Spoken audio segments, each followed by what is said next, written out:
Assalamualaikum warahmatullahi wabarakatuh. Robbi shrah li sadri wa yassir li amri wahlul 'uqdatam min lisani yafqahu qawli. Robbi zidni ilman warzuqni fahma. Ittaqullaha haqqa tuqatih wa la tamutunna illa wa antum muslimun. Amma ba'du. Pertama dan yang paling utama, kita panjatkan puji syukur kehadirat Allah Subhanahu wa taala yang telah melimpahkan rahmat dan karunia-Nya sehingga alhamdulillah hari ini kita bisa diberi nikmat iman, nikmat Islam, nikmat sehat, nikmat waktu luang, dan nikmat rezeki. Salawat dan salam tak lupa kita panjatkan kepada suri teladan kita, manusia yang paling sempurna di muka bumi ini, tiada lain tiada bukan Nabi Muhammad Shallallahu Alaihi Wasallam beserta keluarga, sahabat, pengikutnya, yang mudah-mudahan kita semua istiqomah mengikuti sunnah Rasul dan kelak di yaumul akhir kita mendapatkan syafaat. Amin, amin ya robbal alamin. Perjalanan hidup kita di dunia yang fana ini dimulai dari dalam kandungan ibu, yaitu alam rahim, dan nantinya berakhir di alam akhirat yang kekal abadi. Kita sadari bersama bahwa Allah menciptakan dunia ini semuanya serba dua, yaitu contoh, misal tua muda, siang malam, sehat sakit, surga neraka, dan lain-lain. Kita tentunya sebagai umat Islam menghendaki bahwa finish kita nanti di alam akhirat itu surga, surganya Allah. Ada 5 golongan orang yang akan masuk surga. Allah berfirman dalam Quran surat Ali Imran, Quran surat 3 ayat 17. A'udzubillahi minasyaitonirrajim. Bismillahirrahmanirrahim. As-sabirina was-shadiqina wal-qanitina wal-munfikina wal-mustaghfirina bil ashar. Artinya, juga orang yang sabar, orang yang benar, orang yang taat, orang yang menginfakkan hartanya, dan orang yang memohon ampunan pada waktu sebelum fajar.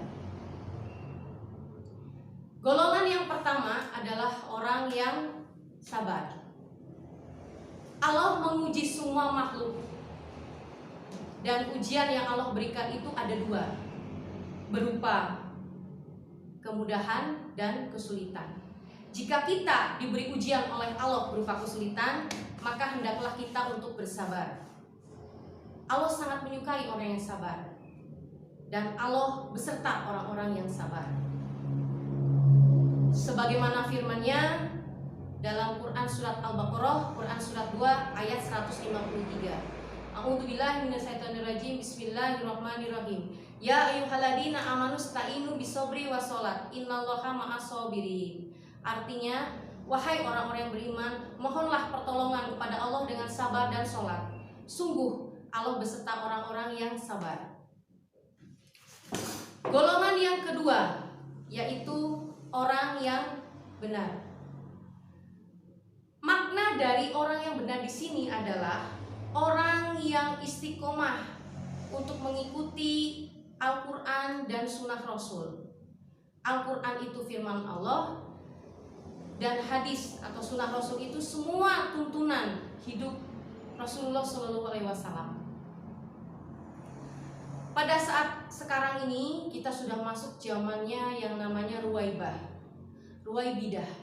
Zaman Ruwaibidah itu dimana zaman penuh dengan fitnah atau hoak. Yang benar disalahkan, yang salah dibenarkan. Pengkhianat dianggap amanah, orang yang amanah dianggap pengkhianat. Seorang sahabat pernah bertanya kepada Rasul, siapa Ruwaibidah itu? Dan Nabi menjawab, orang yang bodoh yang mengurusi urusan orang umum. Jika kita sebagai umat Islam berusaha untuk mengikuti kitab Allah dan sunnah Rasul, insya Allah dunia ini akan penuh dengan kedamaian. Amin. Golongan yang ketiga yaitu golongan orang yang taat.